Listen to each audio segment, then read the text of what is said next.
This is Jeremy. Welcome to Eighthworld.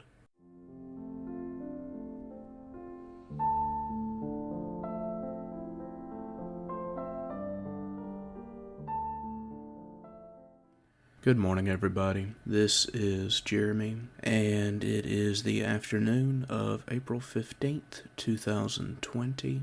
Today, I pretty much just wanted to have a short, somewhat abnormal episode where I share a few quotes from science fiction and fantasy that I find inspiring and that I hope will also for you inspire inner peace and inner strength during this trying time. I know that all of us live in uncertainty. Some of us live in fear. Some of us live out tragedy right now. And times are tough. I know this, so maybe turn to the wisdom of stories to see you through. I'm not saying that it will make things easier, but I've always found a good story and inspiring words to be worth it.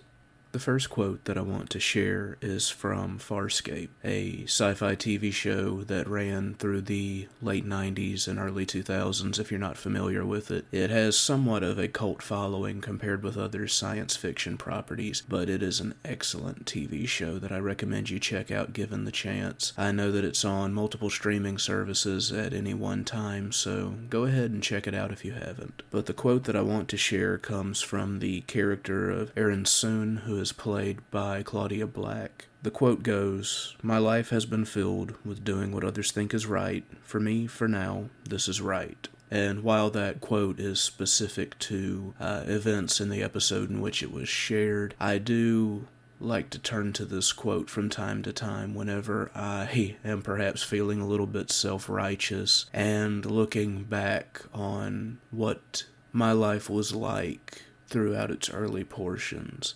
when many of us, when we are young and we are doing what we're told, following other people's plans, and assimilating other people's experiences into our own in order to make our life plans. At some point as adults, we all reach the decision to not be like those people around us, usually. Some people sometimes find that completely comfortable to carry that tradition on, but for those of us who decide that we don't want to be our friends, our parents, our families, our religious institutions, our political ideologies that we had when we were young, or any number of other things, when we decide that we want to strike out on our own, no matter the difficulties we invite upon ourselves, this is the quote for that time. That's what it means to me. Similarly, I have a quote from Battlestar Galactica, the reimagined series that started in 2003-2004. This comes from the character of Roma Lampkin, played by Mark Shepard. "There's no greater ally, no force more powerful, no enemy more resolved than a son who chooses to step from his father's shadow."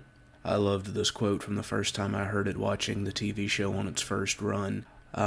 For anyone who can substitute out what works for them for this quote, somebody who decides to step from the shadow of someone older than them and strike out on their own, this makes you a force to be reckoned with. And I think that you should hold on to that and honor that as you go forward, as you become your own person. Just because you've made decisions that your family might not agree with or that might outright think is foolish, you should stay the course and do what's right for you. Now, I'm not saying that you should abandon all sensible advice, but don't be afraid to make your own mistakes, so long as they don't destroy you. Set out on your own. Become your own person. You don't have to become your father, your mother, your grandmother, your grandfather, your aunt or uncle, your older sibling, your cousin. You don't have to become those people. You can be you.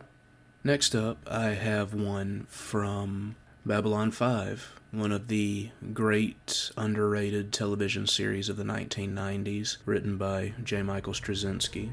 Near the end of the show, and not really to spoil anything, you see the establishment of a new galactic government called the Interstellar Alliance, somewhat in the same spirit as the Federation of Star Trek. And in seeing this new government established, you see the struggles, the bickering even, of deciding what its mission will be, what its powers will be, who will enforce its laws and regulations, what its reach will be for its members, etc., etc. And what you have is a declaration of principles written.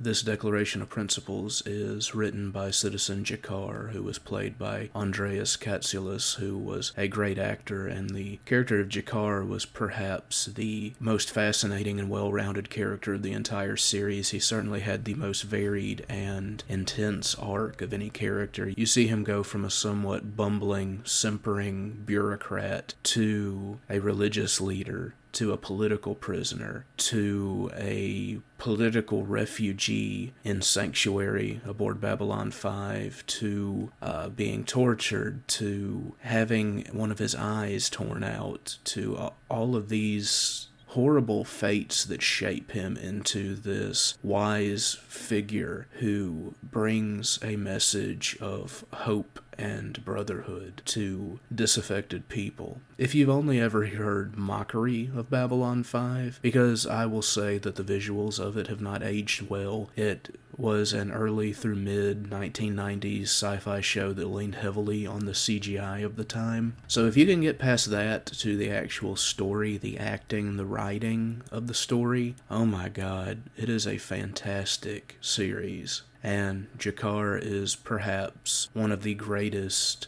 characters in all of science fiction, and certainly from the era of science fiction that I grew up experiencing.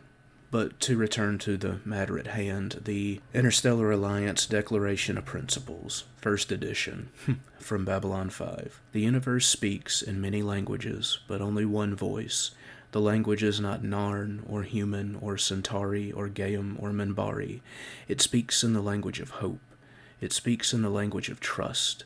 It speaks in the language of strength and the language of compassion. It is the language of the heart and the language of the soul. But always it is the same voice. It is the voice of our ancestors, speaking through us, and the voice of our inheritors, waiting to be born. It is the small, still voice that says, "We are one." No matter the blood, no matter the skin, no matter the world, no matter the star, we are one. No matter the pain, no matter the darkness, no matter the loss, no matter the fear, we are one. Here, gathered together in common cause, we agree to recognize this singular truth and this singular rule, that we must be kind to one another, because each voice enriches us and ennobles us, and each voice lost diminishes us. We are the voice of the universe, the soul of creation, the fire that will light the way to a better future. We are one. Now, pardon me if you might find that hokey, but I certainly don't. And I think that for all that science fiction points out the flaws of the era in which it is written, some of them don't always do a good job of also demonstrating what good can come after. And I think that Babylon 5 succeeded in that. Perhaps only Star Trek succeeds as well, I feel.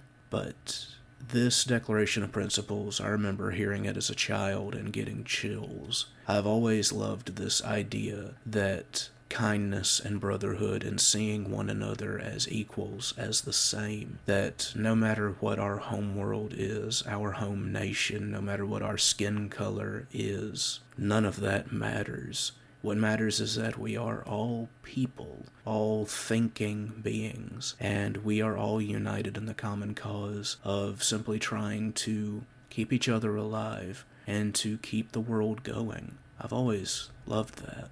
I hope that you share that belief, that hope. Now another somewhat long quote from Samwise Gamgee of The Lord of the Rings. I know, it's all wrong. By rights we shouldn't even be here. But we are. It's like in the great stories, Mr. Frodo, the ones that really mattered. Full of darkness and danger they were, and sometimes you didn't want to know the end, because how could the end be happy? How could the world go back to the way it was, when so much bad had happened? But in the end, it's only a passing thing, this shadow. Even darkness must pass. A new day will come, and when the sun shines, it will shine out the clearer. Those are the stories that stayed with you, that meant something, even if you were too small to understand why. But I think, Mr. Frodo, I do understand. I know now. Folk in those stories had lots of chances of turning back, only they didn't. They kept going because they were holding on to something. That there's some good in this world, Mr. Frodo, and it's worth fighting for. And just like the line says, there are good things in this world worth fighting for, worth preserving, and I hope that we can maintain those throughout this current crisis. Usually I think of the arts, music, the visual arts, reading, writing, all of these things that preserve culture, that grant us stories, that inspire hope in us, that engage our emotions and our minds at the same time. Those are important. They always will be. And I think that they must be protected and preserved throughout all of this.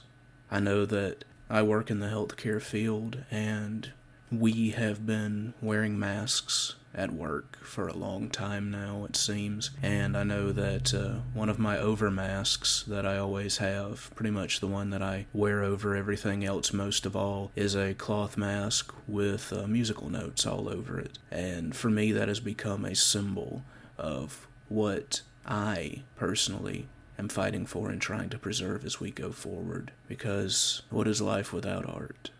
What is life without stories? What is life without clear and free expression? Those are important things too. And for a final quote, the fifth one, this comes from Yoda in The Empire Strikes Back. Size matters not. Look at me. Judge me by my size, do you? And well, you should not, for my ally is the Force, and a powerful ally it is. Life creates it, makes it grow. Its energy surrounds us and binds us. Luminous beings are we, not this crude matter. You must feel the Force around you. Here, between you, me, the tree, the rock, everywhere, yes. Even between the land and the ship. And for those of you who are big Star Wars fans, you recognize this as the line that Yoda delivers right before he shows Luke how to lift his X-Wing out of the swamp on Dagobah. But really, this is also perhaps the greatest single line in all of Star Wars to help really define the Force, because the Force is never fully defined or explained throughout, and that is probably for the best. But it is also science fiction and fantasy, because Star Wars is a space fantasy. It's not purely one or the other. This is it embracing spirituality in its way. This is it saying that we are more than crude matter. And for everything that's happening, I find this comforting. And no, I don't think that it is in any way foolish or shameful to say, as a man of the 21st century, as someone who considers himself a thinking being, someone who is a believer in a great many tangible truths in the world, I don't think there's any shame or hypocrisy in saying that I truly hope that there is more to life than this, and that there is something to life afterward. I don't think that religious extremism or bigotry should in any way rule our lives or our policies, but I also don't see any harm in believing and wondering. And by the time all of this is over, a great many of us may have lost people that we know, and I think that it will be a great comfort to know that we will see them again one day in some form. And I'm not just saying that we are all star stuff, part of the grand universe, and that the matter that makes us will rejoin the universe at our passing, and one day, after the heat death of the universe, will collapse back in on itself and spring forth into another incarnation of the universe, and we will be part of the grand scheme again forever and ever, amen. I don't find that comforting, and that's not what I'm talking about. I believe that somehow consciousness is preserved beyond death, and I'm comfortable saying that finally. I've had a long battle with faith throughout my life, and I'm not saying that I adhere to any singular faith right now. I'm just saying that I find it comforting to think that we continue as ourselves, and that we, in that way, are invincible, that no matter what happens, we will not be struck down forever, that if we are struck down, we rise stronger than ever, to lean again on Star Wars there. But anyway, those are my 5 quotes that I have pondered many times in recent days, that I lean on for inner strength, inner peace, inner hope, and I hope that in sharing them I have shared some of that with you as well. What are some of your favorite quotes from science fiction and fantasy that give you hope, that give you peace, that you draw upon for strength in trying times? Let me know in the comments below. Eighthworld is, and always shall be, partnered with Misplaced Muse Creative, an excellent source for bookish gifts, for wax goods, and for hot beverages. Please check out the episode description for their social media links, and also for my social media links. Please be sure to like this video and to subscribe so that you can see all of my future episodes. Thank you for listening. This is Jeremy, and this has been Eighthworld. I will see you again soon. Goodbye.